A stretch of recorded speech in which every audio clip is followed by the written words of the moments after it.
Hello ಸ್ನೇಹಿತರೆ, ಇದು Bhadravati road, main road. ನಾವು ಸ್ವಲ್ಪ ಕ್ರಾಸ್ ಆಗಬೇಕಲ್ಲ, ಸ್ವಲ್ಪ ರಾಂಗ್ ರೂಟಲ್ಲೇ ಬರ್ತಾ ಇದ್ದೀವಿ. ಇದು ಬಂದು ತೋಟ, ಅಡಿಕೆ ತೋಟ ನೋಡಿರ್ತೀರ. ಹಳ್ಳಿ ಸೈಡ್ ಇದ್ದರೆ ಇವಾಗೆಲ್ಲ ಸಿಟಿ ಒಳಗೆ ಏನಿಲ್ಲ. ಹಳ್ಳಿ ಸೈಡೆಲ್ಲ ಫುಲ್ ಅಡಿಕೆ ತೋಟನೇ ಮಾಡ್ತಿದ್ರು.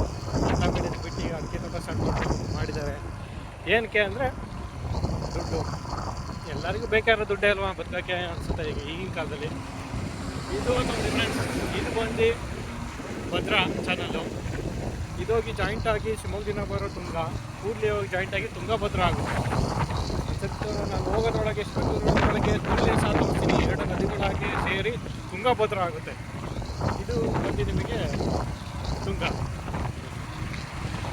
ಇದು ಬಂದು Bhadravati main road, Bengaluru highway. ಇವಾಗ ನೀವು ಆಗ್ತಾಯಿದೆ, ಅಷ್ಟು ವೆಹಿಕಲ್ ಬಿಟ್ಟಿಲ್ಲ. ಬಸ್ಗಳೆಲ್ಲ KSRTC ಬಸ್ಸು ಹಾಗೆ ಆ ಕಡೆಯಿಂದ ಒಳಗಡೆ ಸಿಟಿ ಒಳಗೆ ಹೋಗ್ತವೆ. ಇದು ಸಿಟಿ ಔಟ್ಕಟ್ಟಿಂದ ಬರ್ತಾ ಇದ್ದೀವಿ. ಇವೆಲ್ಲ ಫುಲ್ ನೇಚರ್. ಇಲ್ಲ ಇಲ್ಲಿ ಸಿಗೋದು ಅಡಿಕೆ ತೋಟನೇ. ಈಗ ಚಾನಲ್ ಪಕ್ಕ ಬಂದಮೇಲೆ ಏನು ಮಾಡ್ತಾರೆ ಹೇಳಿ, ಅಡಿಕೆ ತೋಟನೇ ಮಾಡ್ತಾರೆ. ಫುಲ್ಲು ಕ್ರಾಸ್ ತೊಗೊಂಡ್ರೆ ಇಲ್ಲಿಂದ ನನ್ನ ಫ್ರೆಂಡ್ ನಾವು ಅಡಿಕೆ ತೋಟಕ್ಕೆ ಹೋಗ್ತಾ ಇದ್ದೀವಿ. ನೇಚರ್ ಅಂದರೆ ಇದು ಅನ್ಸುತ್ತೆ ಒಂದೊಂದು ಸರಿ. ಇದಕ್ಕಿಂತ ತುಂಬ ನೇಚರ್ ಶಿವಮೊಗ್ಗ ಸುತ್ತಮುತ್ತ ಇದೆ, ಆದರೆ ಪರವಾಗಿಲ್ಲ. ತುಂಬ ಅಡಿಕೆ ತೋಟಗಳು ನೋಡಿ ಇಲ್ಲಿ. ಇದೆಲ್ಲ ಫುಲ್ಲು ಬರ್ತಿರೋ ಭತ್ತ ಬೆಳೆಯೋಕ್ಕೇನೆ. ಇಲ್ಲೊಂದು ಸ್ವಲ್ಪ ಭತ್ತ ಬೆಳೆದಿರೋದು ನೋಡಿ. ಇವೆಲ್ಲ ಫಸ್ಟು ಭತ್ತನೇ ಮಾಡ್ತಿದ್ದು. ಇವಾಗ ಎಲ್ಲ ಅಡಿಕೆ ರೇಟ್ ಜಾಸ್ತಿ ಆಗಿ ಅಡಿಕೆ ಬರ್ತಾ ಇದ್ದಾರೆ. ನಿಜವಾದ ರೈತರು ಭತ್ತ ಬೆಳೆಯೋರು, ಜೋಳ ಬೆಳೆಯೋರು, ಅಡಿಕೆ ಬೆಳೆಯೋರು ಅನ್ನೋದು ಯಾರಿಗೂ ಗೊತ್ತಿಲ್ಲ.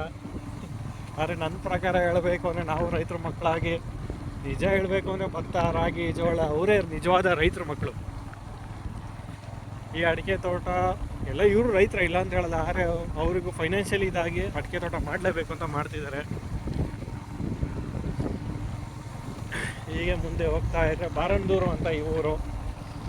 ಬಾರಂದೂರಲ್ಲಿ ನಾವು ನಮ್ಮ ಫ್ರೆಂಡ್ ಫಸ್ಟಿಗೆ ಇದ್ದಿದ್ದ, ಇವಾಗ ಶಿವಮೊಗ್ಗ ಶಿಫ್ಟ್ ಆಗಿದ್ದರು ಅವರು ಸಿಟಿ ಒಳಗೆ. ಎಲ್ಲ ದುಡಿಮೆ ಅಂದ್ಕೊಂಡು ಹಳ್ಳಿಯಿಂದ ಶಿವಮೊಗ್ಗ ಸಿಟಿಗೆ ಬರ್ತಾ ಇದ್ದಾರೆ. ಯಾರ ಹಳ್ಳಿ ನೇಚರೇ. ಮುಂದೆ ಹಿಂಗೆ ಹೋಗ್ತಾ ಇರಬೇಕು. ನಮ್ಮ ಫ್ರೆಂಡ್ ಮಾತಾಡೋಕ್ಕಾಗಲ್ಲ, ಅವನು ಕಣದಲ್ಲಿ ಕೇಸರಿಲಿ ಆಗ್ಬಿಟ್ಟವನೇ. ಇದು ಫುಲ್ಲು ತೋಟ ನೋಡಿ ಸ್ನೇಹಿತರೆ, ಹೆಂಗಿದೆ ನೇಚರು. ಇಲ್ಲಿರಬೇಕು ಅಂದರೆ ಖುಷಿನೇ ಆಗುತ್ತೆ. ಪ್ಯೂರ್ ಗಾಳಿ ಸಿಗುತ್ತೆ, ಪ್ಯೂರ್. ಹಳ್ಳಿ ನಮ್ಮ ಥರ ಹಳ್ಳಿ ಇರೋರಿಗೆ ಎಲ್ಲರಿಗೂ ಗೊತ್ತಾಗುತ್ತೆ.